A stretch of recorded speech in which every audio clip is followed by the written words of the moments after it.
Hello everyone. आज हम इस वीडियो लेक्चर में स्टेफाइलोकोकस ऑरियस की लैब डायग्नोसिस के बारे में बात करेंगे। इससे पहले हम जनरल इंट्रोडक्शन और इसकी पैथोजेनेसिस के बारे में बात कर चुके हैं। तो आज लैब डायग्नोसिस हम देख लेते हैं इसकी। तो स्टार्ट करते हैं। तो लैब डायग्नोसिस का सबसे जो पहला स्टेप होता है स्पेसिमेन।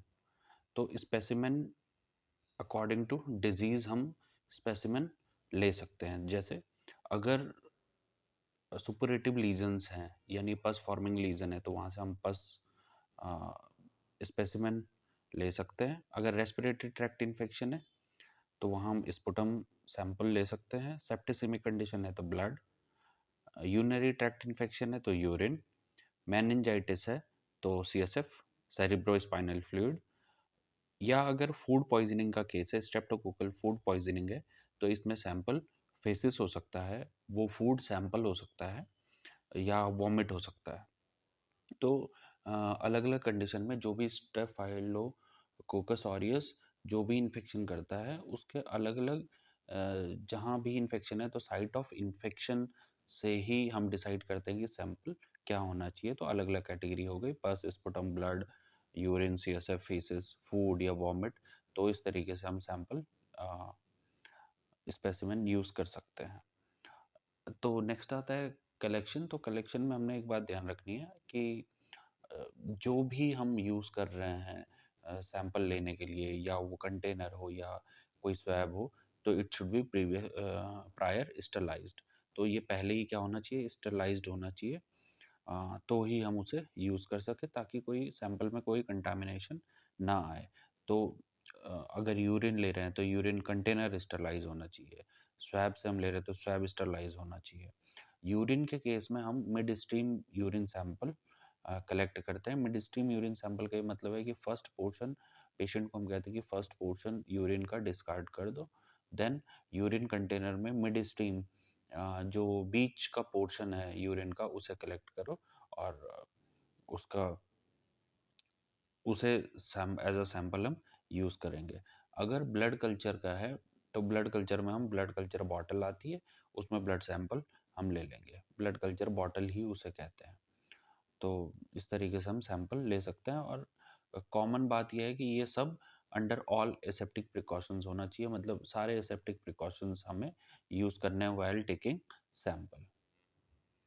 डायरेक्ट माइक्रोस्कोपी में हम जैसे पस अपने पास पस का अगर सैंपल है तो डायरेक्ट उसे क्या कर दो, स्मेयर बना दो, स्मेयर बना के ग्राम स्टेन कर दो और माइक्रोस्कोप में हम उसे देख सकते हैं।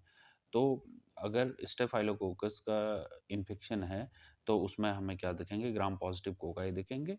एंड इसकी मॉर्फोलॉजी होती है, क्लस्टर अपीयरेंस होता है, तो क्लस्टर में हमें ग्राम पॉजिटिव कोकाई हमें देखने को मिल सकते हैं। अगर हम कल्चर की बात करें इसके, तो कल्चर में सबसे पहले न्यूट्रिएंट अगार मीडिया पे हम यूज़ करते हैं। तो सैंपल को हम न्यूट्रिएंट अगार में मीडिया पे इनोकुलेट करते हैं। इनोकुलेट करने के बाद हम उसे इंक्यूबेट करते हैं। ओवरनाइट इंक्यूबेशन हम देते हैं एट 37 डिग्री सेल्सियस इंक्यूबेटर में। तो उसके बाद जो कॉलोनी उसमें ग्रो होगी, कॉलोनी सर्कुलर होगी, स्मूथ होगी, कॉन्वेक्स और ओपेक, ये कॉलोनी के फीचर हैं। कुछ स्ट्रेन्स जो हैं स्टेफाइलोकोकस ऑरियस के, वो गोल्डन येलो पिगमेंट प्रोड्यूस करते हैं। और ये गोल्डन येलो पिगमेंट जो है इन्हें कैरोटिनॉइड पिगमेंट इन्हें कहा जाता है। और ज़्यादातर स्ट्रेन ये पिगमेंट प्रोड्यूस करते हैं। अगर हम बात करें ब्लड अगार की, तो ब्लड अगार में ऐसे ही स्मूथ कॉन्वेक्स कॉलोनी हमें देखने को मिलेगी जैसे नाम पे मिलती है, बट इसमें एक कैरेक्टर का और एडिशन होगा, बीटा हिमोलिसिस हमें देखने को मिलेगी। कॉलोनी के अराउंड एक क्लियर जोन देखने को मिलता है जिसे हम क्या कहते हैं, हिमोलिसिस।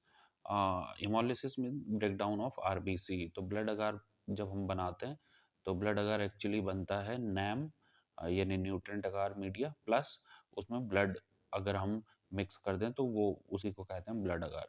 तो बैक्टीरिया क्या करता है, हीमोलाइसिन प्रोड्यूस करता है। हीमोलाइसिन क्या काम करता है कि आरबीसी को जो मीडिया में मिली हैं उनको लाइज करने का काम करता है, तोड़ने का काम करता है। अगर स्टेफाइलोकोकस ऑरियस है तो हमें एक अपरेंट हीमोलिसिस मिलेगी, तो उसे हम कहते हैं अपरेंट हीमोलिसिस, को हम कहते हैं बीटा हीमोलिसिस। और अगर मैकॉन्की अगार पे हम सैंपल को इनोकुलेट करें तो सैंपल को इनोकुलेट करने के बाद और इंक्यूबेशन के बाद हमें पिंक कलर की कॉलोनीज देखने को मिलती है। और पिंक कलर में पिंक कलर की कॉलोनी अपीयर होने के पीछे रीज़न है due to lactose fermentation. Lactose MacConkey media का एक कॉन्स्टिट्यूएंट है। तो अगर बैक्टीरिया स्टेफाइलोकोकस ऑरियस होगा तो वो क्या कर देगा, लैक्टोज को फर्मेंट करके पिंक कलर की कॉलोनी प्रोड्यूस करेगा। मैनिटॉल सॉल्ट अगार, मैनिटॉल सॉल्ट अगार सिलेक्टिव मीडियम है स्टेफाइलोकोकस ऑरियस के लिए। इसमें न्यूट्रेंट अगार होता है 1% मैनिटॉल होता है, 7.5% सोडियम क्लोराइड होता है और फिनॉल रेड को हम एज अ इंडिकेटर यूज़ करते हैं। इसके बाद ज़्यादातर जो स्ट्रेन हैं वो मैनिटॉल सॉल्ट अगार पे येलो कॉलोनीज प्रोड्यूस करते हैं। अगेन ये भी फर्मेंटेशन की वजह से, इसमें क्योंकि लैक्टोज की जगह मैनिटॉल है तो मैनिटॉल के फर्मेंटेशन की वजह से येलो कॉलोनीज हमें इसमें देखने को मिलती है स्टेफाइलोकोकस ऑरियस के केस में। इसके बाद कल्चर के बाद हम बायोकेमिकल टेस्ट परफॉर्म करते हैं। बायोकेमिकल टेस्ट में हम सबसे पहले देख लेते हैं कैटालेज टेस्ट। अब कैटालेज एक एंजाइम है, एज सफिक्स है लास्ट में, तो कैटालेज एंजाइम है। और कैटालेज जो एंजाइम है ये स्टेफाइलोकोकस ऑरियस के पैथोजेनिक और नॉन पैथोजेनिक स्ट्रेन जो भी हैं, दोनों ही पैथोजेनिक और नॉन पैथोजेनिक स्ट्रेन प्रोड्यूस करते हैं कैटालेज एंजाइम। और क्योंकि दोनों करते हैं तो इसका मतलब पैथोजेनिक और non pathogenic both are positive for catalase test. इसके अलावा कोगुलेज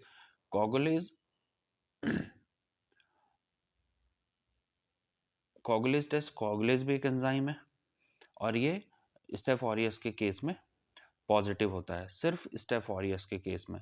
बट स्टेफ ऑरियस के अलावा अगर और स्टेफाइलोकोकाई हैं तो उनके लिए कोगुलेज टेस्ट नेगेटिव होता है। तो एक ये डिफरेंशिएटिंग फीचर है स्टेफ ऑरियस में और अदर स्टेफाइलोकोकाई में। तो स्टेफ ऑरियस कोगुलेज पॉजिटिव होता है, राइट। मैनिटॉल फर्मेंटेशन, जैसे मैंने मैनिटॉल सॉल्ट आकार में भी बताया, तो मैनिटॉल को फर्मेंट कर सकता है। तो मैनिटॉल फर्मेंटेशन अगर हम स्पेसिफिकली देखना चाहें तो इट इज़ पॉजिटिव। इसके अलावा जिलेटिन लिक्विफेक्शन भी ये पॉजिटिव देता है। टेलुराइट रिडक्शन भी पॉजिटिव है और इसके अलावा फॉस्फेटेज और डीऑक्सीराइबो न्यूक्लियस प्रोडक्शन भी पॉजिटिव है। जब मैंने इसके एंजाइम्स की बात करी थी तो वहाँ मैंने कहा था कि फॉस्फेटेज और deoxyribo nuclease enzyme staphylococcus produce करता है, therefore they are positive to these enzymes. इसके अलावा हम इसके बाद एंटीबायोटिक सेंसिटिविटी टेस्ट लगाते हैं, जिसमें हम ये देखते हैं कि कौन सी एंटीबायोटिक रेजिस्टेंट है या कौन सी सेंसिटिव है। तो किर्बे बोर्ड मेथड है इसका, जिसमें हम एंटीबायोटिक सेंसिटिविटी टेस्ट यूज़ करते हैं। अगर हम बात करते हैं ट्रीटमेंट की, तो बेंजाइल पेनिसिलिन एक ड्रग है जो सेंसिटिव है सारे स्टेफाइलोकोकस और इसके स्ट्रेन्स के लिए। इसके अलावा धीरे धीरे इसमें बीटा लैक्टेमेज एंजाइम जो प्रोड्यूस करते हैं कुछ स्ट्रेन्स, उनके अगेंस्ट क्लॉक्सासिलिन ड्रग है, ये इफेक्टिव है। मैथिसिलिन रेजिस्टेंट स्टेफाइलोकोकस ऑरियस, ऐसे स्टेफाइलोकोकस ऑरियस जो मैथिसिलिन के अगेंस्ट रेजिस्टेंट हैं, उनके लिए वैनकोमाइसिन है। अब उसके बाद देखा गया है कि वैनकोमाइसिन भी रेजिस्टेंस शो करती है, तो रिफेम्पिन भी हम इसके ऑल्टरनेट यूज़ कर सकते हैं। कुछ माइल्ड सुपरफिशियल लीजन अगर किसी में होते हैं तो उसके लिए बेसिट्रासिन भी हम यूज़ कर सकते हैं। तो ये थी बात ट्रीटमेंट की। तो यहाँ पे स्टेफाइलोकोकस ऑरियस कंप्लीट हो जाता है।